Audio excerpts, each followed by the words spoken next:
Добрый вечер, дорогие телезрители. Селям алейкум. Витаю вас. В эфире программы «Крымский вопрос». И сегодня у нас не совсем обычный выпуск, потому что он посвящен конкретной одной теме. Это событиям в Турции, событиям в Сирии последних дней. И поэтому в гостях у нас тоже такие интересные и необычные гости. Это журналисты, но в данный момент они у нас присутствуют не как журналисты, а как эксперты по странам, о которых мы будем говорить. Я вам их представлю. У нас в студии известный журналист украинский Осман Пашаев. Селям алейкум. Алейкум селям. Осман, он, как известно, эксперт по Турции, я считаю, ведущий вообще в нашей стране. И на связи по скайпу у нас Юрий Мацарский. Здравствуйте, Юрий. Да, добрый вечер, друзья. Юрий не только журналист, но и серьезный эксперт по Сирии, и по Ираку, и по ИГИЛ. Он был и в Сирии, был и в районе боевых действий с ИГИЛ в Ираке недавно. Поэтому разговор пойдет профессиональный. Я в этом ничего не понимаю толком, поэтому я буду задавать вопросы, а наши коллеги будут отвечать, насколько им это все известно, и давать свои оценки. Я хочу начать с Османа, поскольку последние события были в Турции. Это убийство посла России в Анкаре. Мы тут по-своему на это смотрим, потому что мы видим только, собственно, сам результат этого убийства. А как реагирует внутри Турции, что пишет пресса, что говорят політики? Ну, от останні повідомлення того, що відбувається, це знову турецька преса повністю цитує президента країни Реджепа Таїпа Ердогана після зустрічі з албанським прем'єр-міністром на прес-конференції. Ердоган присвятив майже, ну так скажімо, вагому частину свого спілкування з журналістами поясненню тому, що Мевлют Мерт Алтанташ був членом терористичного групування Фетулаха Гюлена. І про те, що це не треба приховувати. І кілька днів намагалися знайти зв'язки вбивці Карлова з Гюленом. Спочатку знаходили те, що його якийсь дядько керував школою, яка належала до руху Гюлена. Потім знайшли, що він відвідував так звані, ну от, як це називається, ішик-евлєре, будинки, ну, де збиралися послідовники на бесіди, да? Ну, якби, типу гюленовські собрання, да? Гюленовські збори такі, да. От вони, ці будинки називалися ішик-евлєре, будинки лучів, світла, отак от, якби. Ну, тут гра слів, знань і світла. От він відвідував ніби такі будинки. Але, насамперед, ну, треба говорити про те, що кілька хвиль чисток було в турецькій поліції від людей Фетулаха Гюлена. І навіть близько, хто там був, стояв поруч, всіх зачистили, а ця людина не була зачищена.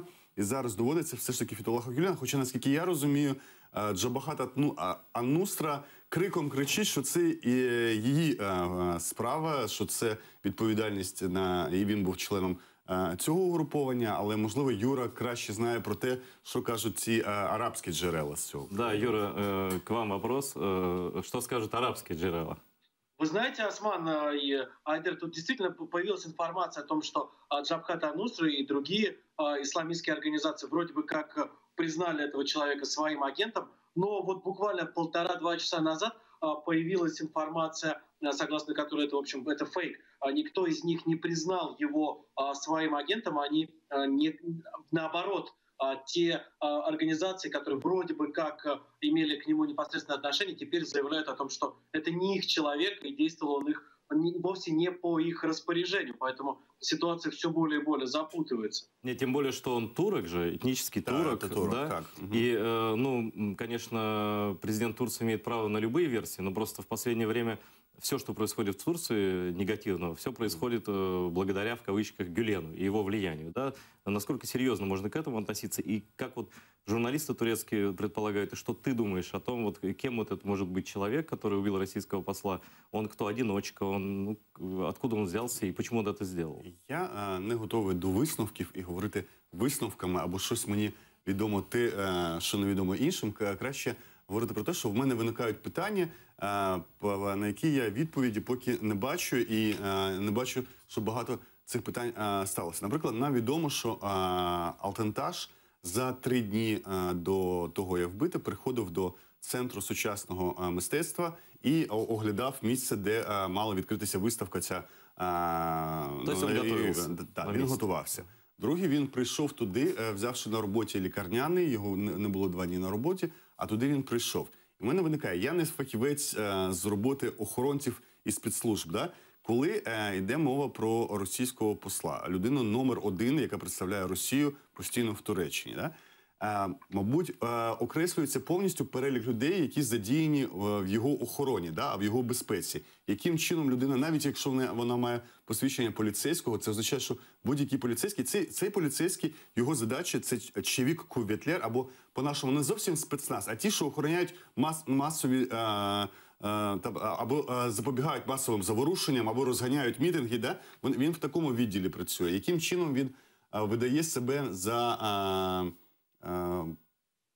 охоронця цього заходу, або таким чином виникає питання, як йому вдається це робити? Ну, может быть, это случайно, но, знаешь, так бывает на официальном мероприятии, вдруг приходят случайные люди, которые показывают какое-то удостоверение с серьезным лицом, и как бы, ну, у людей такой инстинкт, что они видят удостоверение, полиция не переспрашивает. У мене виникає питання, чи випадково будь-хто може пройти на такий захід, коли йдеться мова про послів, про людей, які представляють свої країни в такій ситуації. Тим більше, ну, небезпека в будь-якому разі є. Да? Давайте без цих теорій змов спробуємо оглянути на цю ситуацію. За кілька днів до того величезний мітинг під російським генконсульством у Стамбулі. Да? Ми не про Анкару, не про посольство кажемо, але це друга дипломатична установа за впливом після Анкари. Вона знаходиться... Це після найбільш взяття Алеппо. Після взяття Алеппо. Да? А весь гнів, скажімо, сунітської мусульманської громади Туреччини, він де відбувається? Біля генконсульства Російської Федерації.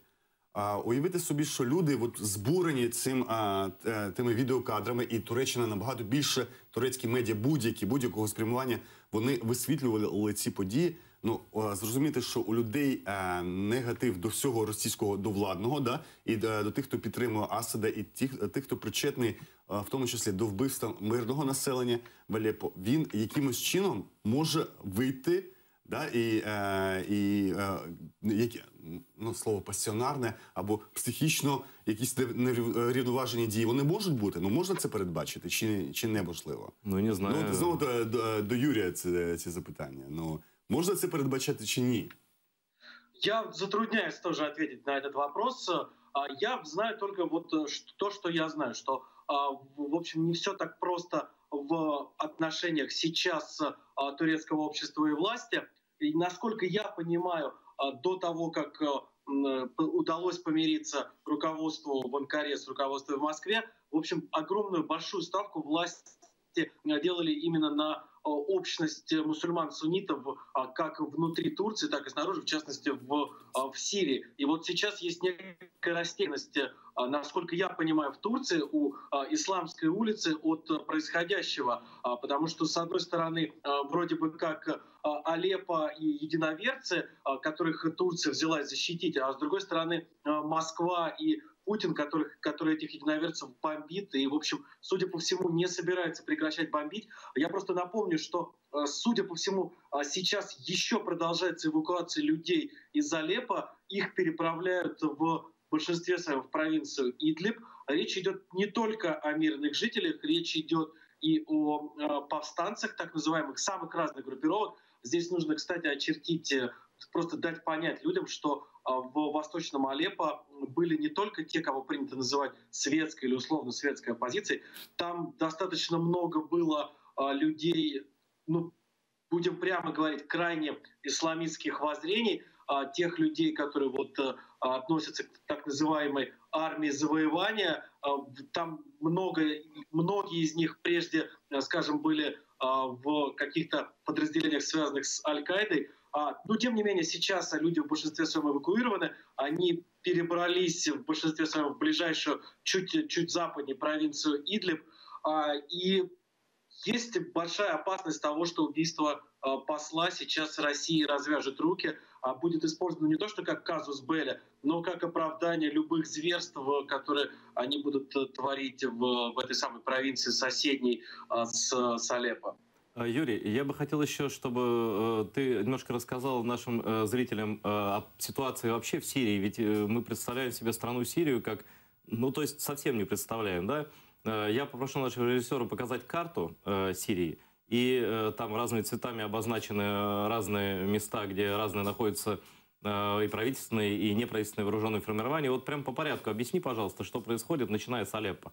Вот сейчас Алеппо — это вот тот кусочек, который ближе к западу Сирии, недалеко от турецкой границы.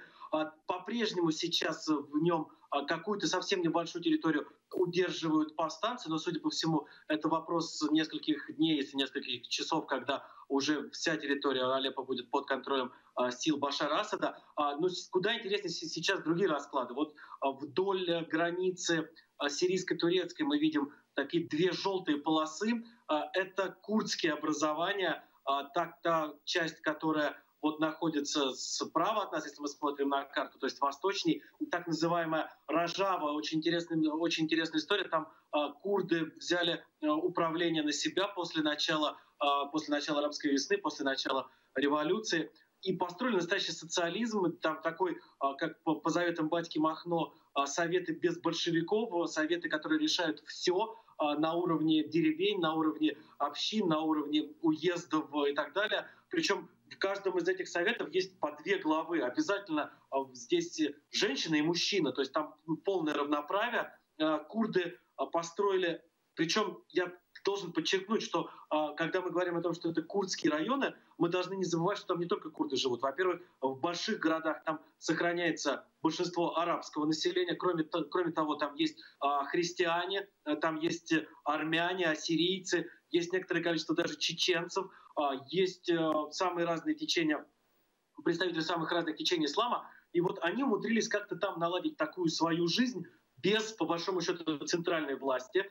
И, судя по всему, они не намерены сдавать завоеванные позиции. Более того, вот там даже есть свои вооруженные силы, которые объединяют и чеченцев, и курдов, и армян, и всех кого угодно. И вот между двумя вот этими вот полосками, территории, удерживаемых курдами, мы видим вот это вот пятно, оно такое серо-зеленое, наверное. Как раз вот оно впритык к турецкой границе. Вот этим серо-зеленым на карте обозначены территории, которые удерживаются турецкой армией и их союзниками. Эти союзники — это вот то, что принято называть светская оппозиция или условно светская оппозиция. Кроме того, там туркоманы, это сирийское национальное меньшинство, которое этнически и лингвистически близко к туркам, ближе к туркам гораздо, чем к арабам или к курдам. Вот они наступают вместе с турецкой армией, при этом они вот воюют фактически против всех. То есть турки и их союзники, они умудряются воевать и против исламского государства, и против правительственных войск.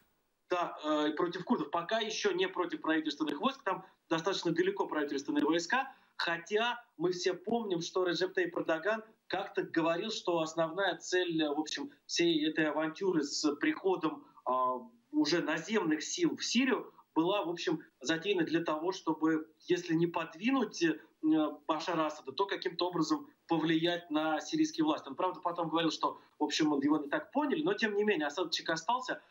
И, судя по всему, там турки действительно хотят сделать некую такую зону безопасности. Во-первых, отодвинуть от своих границ как можно дальше абсолютно уже неуправляемое исламское государство, а во-вторых, помешать курдам создать такую вот полосу своих земель вдоль границы, потому что, в общем, не очень хорошие отношения сейчас у турецких властей, в принципе, с курдскими организациями. Все-таки курды очень настроены на создание собственного государства. И тем более напомню, что у них это, по большому счету, уже почти получилось и в Ираке, и на значительной части сирийского Курдистана. И, в общем, есть обоснованные подозрения, что рано или поздно что-то такое они попробуют провернуть и на территории турецкого Курдистана. Юра, а вот правительственные войска, то есть то, что власть контролирует, это розовым цветом, да, на карте обозначено?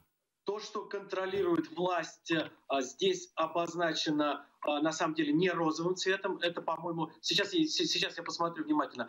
Значит, то, что контролирует власть, да, это розовым цветом, зеленым это самые разные группировки оппозиционные. Я вот еще раз подчеркну, да, там этих оппозиционных группировок почти сотня.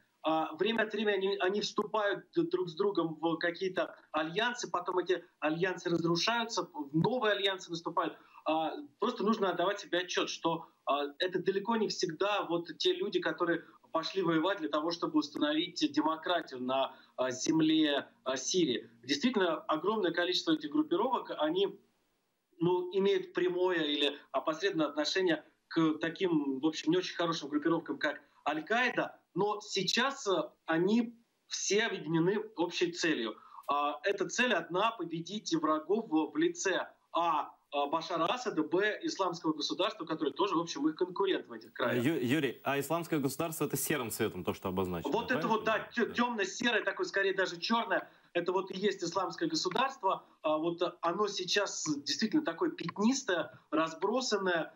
Некоторые его части уже никак с основным, если так можно сказать, телом ИГИЛ не связаны, но тем не менее держатся, тем не менее по-прежнему представляет большую опасность это самое исламское государство. Хотя вот сейчас они активно сдают свои позиции, не только в Сирии, кстати, но и в Ираке.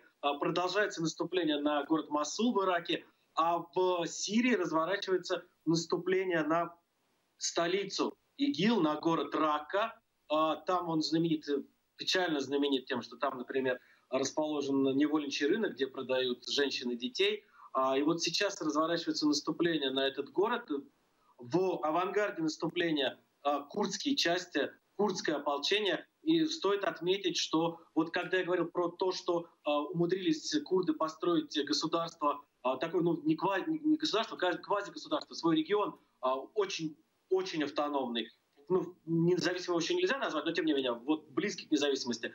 Когда я говорил о том, что они делают его на принципах равноправия, не только этнического, не только религиозного, но и полового, то я вот замечу, что вот командир, человек, который командует наступлением, в нашей табеле о рангах, наверное, это был бы начальник генерального штаба этих сил. Это женщина, причем достаточно молодая, которая вот командует и координирует наступление на столицу исламского государства. Скажи, пожалуйста, Юр, а вот то, что они взяли недавно Пальмиру, вернули под свой контроль, это разве не победа? Ты говоришь о том, что они везде отступают, ИГИЛ, а это что? Нет, они не везде отступают, они действительно сейчас взяли Пальмиру, причем вот если сами древние развалины Пальмиры, это, скорее всего, было такое образцово-показательное выступление, посмотрите, что мы можем, тем более там действительно находились, судя по всему, и российские войска. Но дело в том, что вокруг этой самой Пальмиры богатые нефтяные поля, и им, как источник дохода, эти поля куда интереснее, чем древние развалины, которые они, в общем, презирают как наследие языческого прошлого. Скажи, пожалуйста, вот по твоим наблюдениям, насколько серьезно российские войска участвуют уже в наземной операции? Или это все-таки большей частью огневая поддержка с воздуха, там бомбежки и так далее, ракетные удары? Вот насколько Россия влезла в эту войну и количественно, и качественно в наземную? Мне сейчас сложно судить, я достаточно давно не был в Сирии, последние, вот несколько недель назад я был в Ираке. Я вижу только по каким-то косвенным признакам, время от времени появляются свидетельства того, что то здесь, то там в Сирии кто-то умудрился зафиксировать какую-то современную российскую технику, которую, судя по всему, еще не готова Россия передать тому же Башару Асаду или кому-то из его союзников, поэтому, вероятно, используют сами. Но вот последнее, что я видел буквально тоже пару недель назад, это фотографии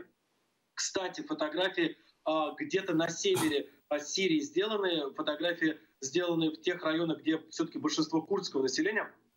И судя по этим фотографиям, там по улицам ходят люди в военной форме Российской Федерации. Поэтому можно предположить, что во многих районах Сирии сейчас действуют и пехотные соединения, и мотострелковые соединения, вероятно, бронетанковые соединения Российской Федерации, хотя это вот страной особо не афишируется. Но еще раз повторюсь, это вот неофициальные сведения, которые можно вот почерпнуть, пролистывая, просматривая сообщения, которые приходят из разных регионов в Сирии. Спасибо, Юрий. Я сейчас адресую свой вопрос Осману. Очень интересно, вот в связи с тем, что Юрий рассказал о том, что там происходит, как там вмешалась Россия, что там турецкие войска тоже стоят внутри Сирии, да, на севере и так далее, и так далее. То есть эта война насколько сильно последние годы уже несколько лет влияет на Турцию и турецкое общество внутри Турции? На жаль, те, що відбувається, насправді дуже впливає, і все це негативно впливає на Туреччину, і негативно впливає в тому числі на те, що ми казали, на чи не єдину успішну демократію в мусульманському світі. Да? Тому що сам Реджеп Таїп Ердоган, як президент, зараз теж в складному становищі знаходиться, бо коли кажуть, турки хочуть цього, турки хочуть цього, нема такого, турки хочуть того чи цього. Країна довгі роки вже є 50%, близько 50%, яка голосує за партію Ердогана «Справедливість та розвитку», самого Ердогана, і є інші 50%, яку входить світська частина країни, курдська частина країни, але інші 50%, які не об'єднуються навколо Ердогана. Да? І найцікавіше те, що якраз його виборець, ядро його виборця – це сунітський релігійний консервативний виборець. Да? Ми скажемо, вони не 50% країни складають, нехай це буде 30% країни.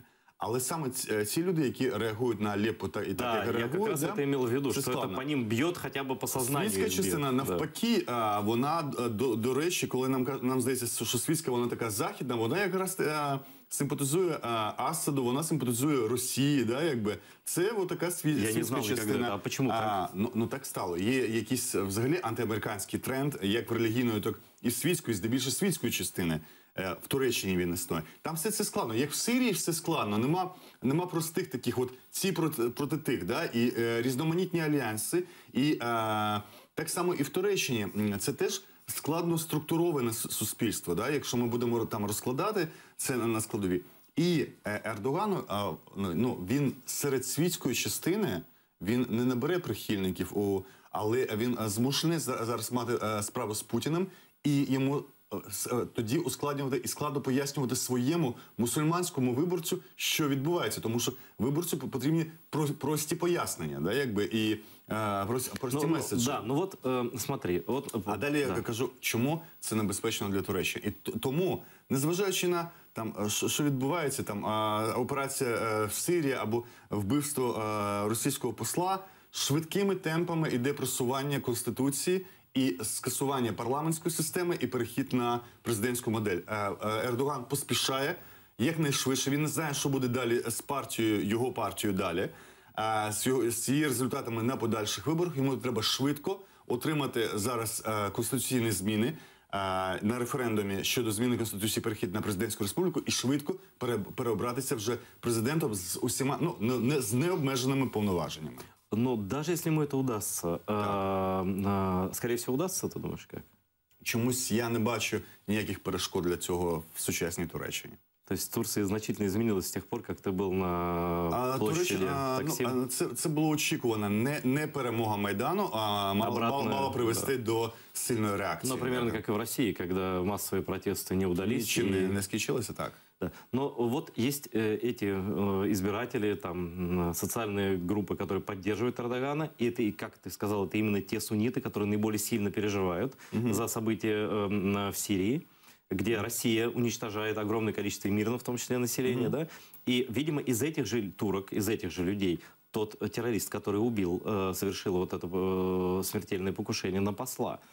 И как в этой ситуации быть Эрдогану? И тут Путин у него с газопроводом, с дружбой и так далее. Вот как Эрдоган покажет своим избирателям, своему обществу, части общества, которое его поддерживает, что он, с одной стороны, против России в Сирии, против действий России в Сирии, которая, очевидно, разжигает войну, но, с другой стороны, он хочет дружить с Россией. Вот как это укладывается и в его голове, и в голове избирателей турецких? Якраз в турецьких медіа зараз все це так виглядає, що знову будуть всі цитувати кілька днів Ердогана, що це Фетхуллах Гюлен. А Фетхуллах Гюлен, якщо для решти світу, для нас, це щось, що відбувалося в Туреччині, для Туреччини це досі травма з цим літнім серпневим, не серпневим, це було в липні, да, липневою спробою заколоту, спробою військового заколоту. Тому зараз поки що на Гюлена можна скажімо, покласти багато відповідальності і знаходять докази його причетності. Тому він зараз швидко пояснить своєму це виборцю наразі. Але зрозуміло, що йому щось треба з Сирією робити. І тут всі ключі він поки розуміє не в Штатах, а в Росії знаходився. Йому треба якось швидко домовлятися про те, щоб принаймні в цій частині, в якій живуть суніти, це не було відкритої війни з багатою кількістю жертв. Тому що Росія буде залишатися з Асадом, не знаю, як Юра погодиться, чи до кінця, але якомога довше. А Ердогану треба залишатися. От, знаєш, навіть якщо він нічого не робить, йому треба казати про палестинців в секторі Гази. Так само йому постійно треба буде згадувати сирійських суннитів. Я хочу у Юры спросить.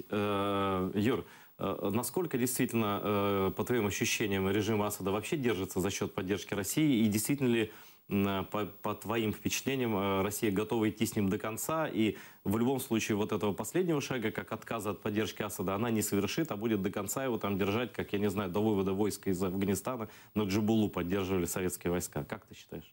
Ну вот очевидно, что сейчас во многом те завоевания территориальные, которые сейчас происходят силами Башара Асада, часто им помогают впрямую Россия, Иран, ливанская Хизбалла, которые тоже, по большому счету, Ираном вдохновляются и финансируются. То есть это внешние силы. И просто если посмотреть статистику, она, кстати, она вполне доступна. Есть расположенный в Лондоне Центр мониторинга прав человека в Сирии. Они опубликовали, по-моему, на этой неделе данные о жертвах бомбардировок российских в Сирии. И получается так, что на одного комбатанта, то есть на одного человека с оружием в руках, погибшего под российскими бомбами, приходится один мирный житель, это женщины, дети и так далее. Понятно, что если уж до этого дошло, то делается все для того, чтобы сохранить Башара Асада у власти. Есть, судя по всему, какие-то подковерные, какие-то договоренности между Россией и Ираном.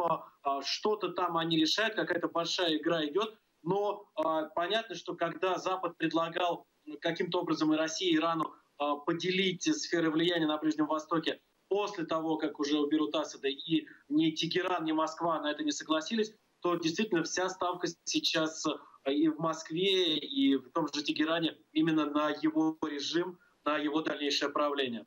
Юра, какое количество жертв среди вообще сирийцев с начала этой войны и с начала вторжения России туда? Вторжение, интернациональной помощи, как можно это назвать, по образцу опять Афганистана? Очень сложно судить, потому что невероятное количество фронтов, да и, собственно, фронтом тоже часто нельзя понять, где фронт, где не фронт. И определенно речь идет о сотнях тысяч человек.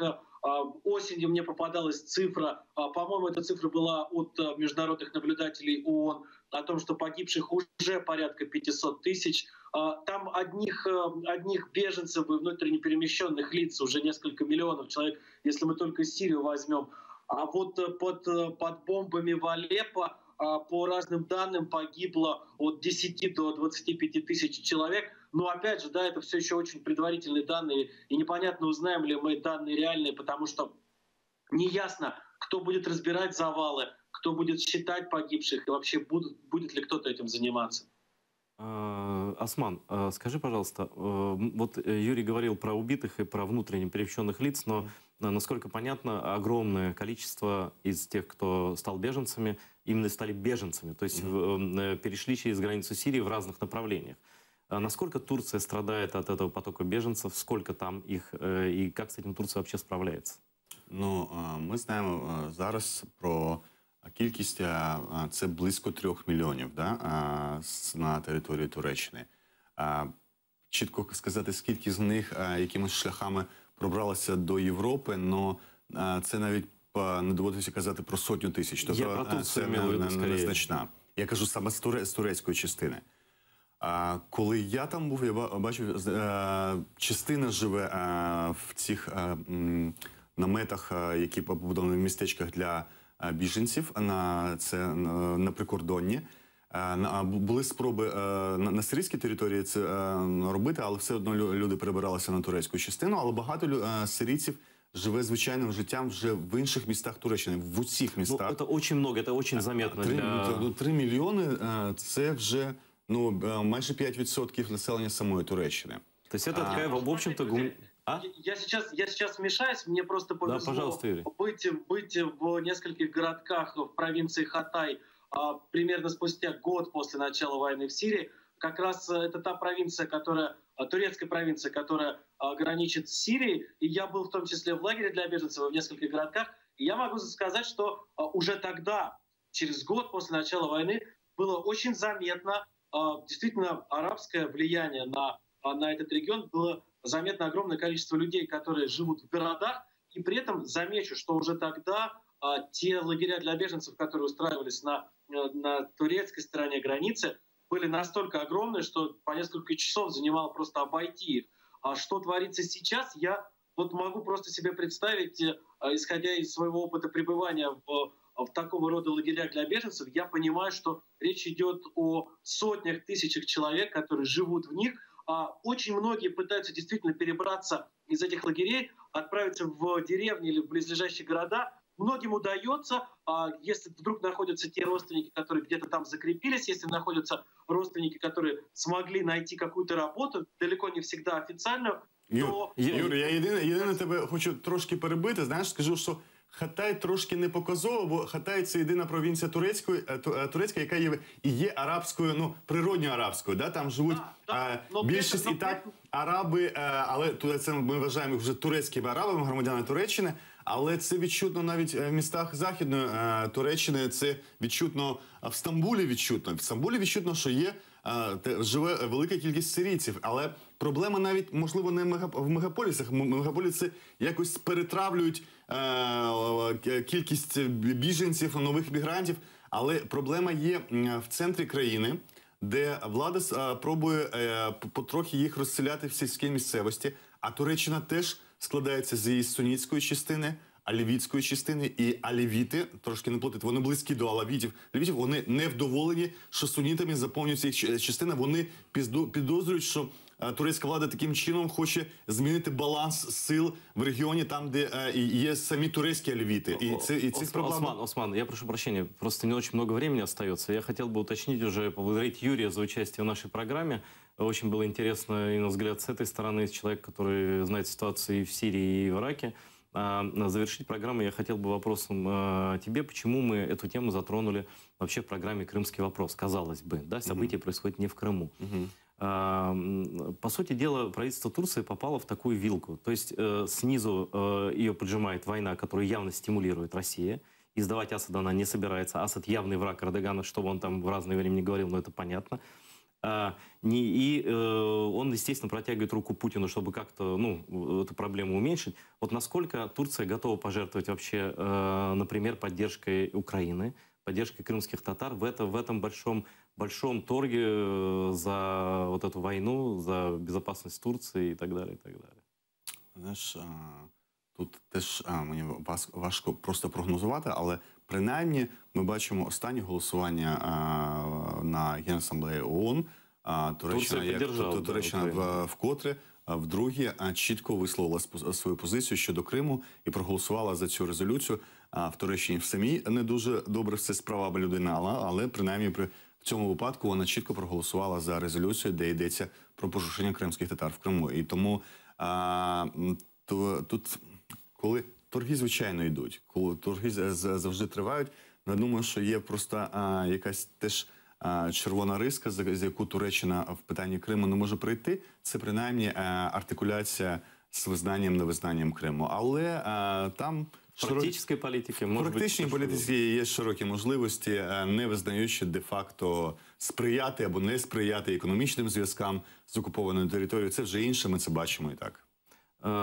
Дорогие телезрители, я от себя поблагодарю наших сегодняшних гостей. Это Юрий Мацарский, журналист-эксперт по Сирии и Ираку. Это Осман Пашаев, тоже журналист и серьезный эксперт по Турции.